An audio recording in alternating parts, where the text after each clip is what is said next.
আসসালামু আলাইকুম রহমতুল্লাহি বারাকাতুহ।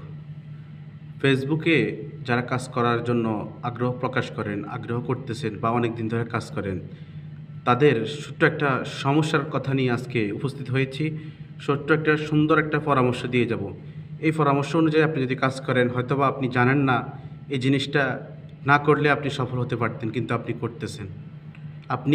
করতেছেন। সে জিনিসটা আপনাদেরকে অবশ্যই জানিয়ে দিব। ইনশাআল্লাহ ভিডিওটা শেয়ার করে দিবেন যাতে করে অন্যরাও এই জিনিসটা জানতে পারে। যে প্রথম যে কথাটি আমি বলবো সেটা হচ্ছে, নিজের ভিডিও নিজে কখনো দেখা যাবে না। ফেসবুকের নিয়ম, নিজের ভিডিও নিজে কখনো অটো প্লে, যে একটা সেটিংসে গিয়ে অটো প্লে অফ, এখানে এটা অফ করে দিবেন। ভিডিও অটো প্লে, যাতে করে আপনার ভিডিও আপনি নিজে না দেখেন। আপনি যখন গ্যালারিতে ঢুকবেন বা আপনার প্রোফাইলে ঢুকবেন, তখন যাতে করে আপনার ভিডিওটা প্লে না হয়, আপনার ভিডিওটা যাতে করে আপনি নিজে না দেখেন, এই জিনিসটা অবশ্যই খেয়াল রাখবেন। আমরা অনেকেই নিজের ভিডিও নিজে 5-7 বার দেখি, 5-4টা ভিউ আমরা নিজেকে একাই করে দিতে চাই।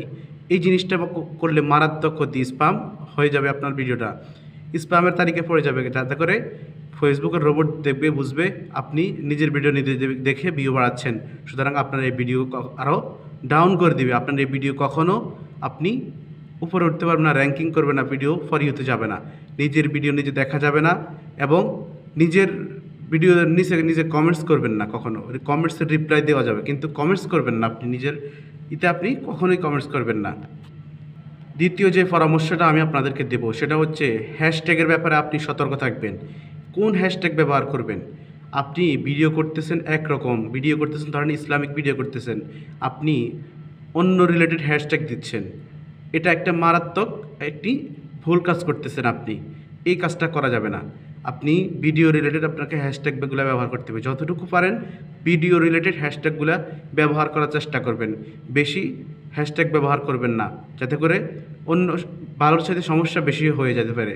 একটা যদি হ্যাশট্যাগ যদি অন্যরকম হয়ে যায়, তাহলে ভিডিও র্যাঙ্কিং করবে না, ভিডিও গ্রো করবে না, ভিডিও ডাউন হয়ে যাবে। 3 নম্বরে যে পরামর্শটা আমি দেবো, আপনার প্রোফাইল চেক করবেন।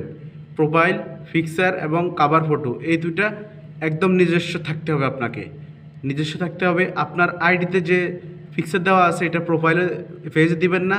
পেজে যে প্রোফাইল দেওয়া আছে এটা আপনার মূল আইডিতে ব্যবহার করবেন না।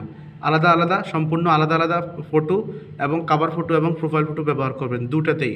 এবং এই কাভার ফটো এবং প্রোফাইল ফটো অন্য কোথাও ব্যবহার করবেন না, সাথে মোবাইল থেকে ডিলিট করে দিবেন, যাতে করে অন্য কোথাও ইউজ না হয়ে যায় এটা। এই জিনিসগুলো খেয়াল রেখে কাজ করেন, ইনশাআল্লাহ সফলতা আসবে। দ্রুতই সফল হতে পারবেন ইনশাআল্লাহ। এই 3টা জিনিস আজকে, এই 3টা পরামর্শ দিয়েছি, এই 3টা পরামর্শ মেনে কাজ করার চেষ্টা করুন, ইনশাআল্লাহ সফলতা আসবে ইনশাআল্লাহ।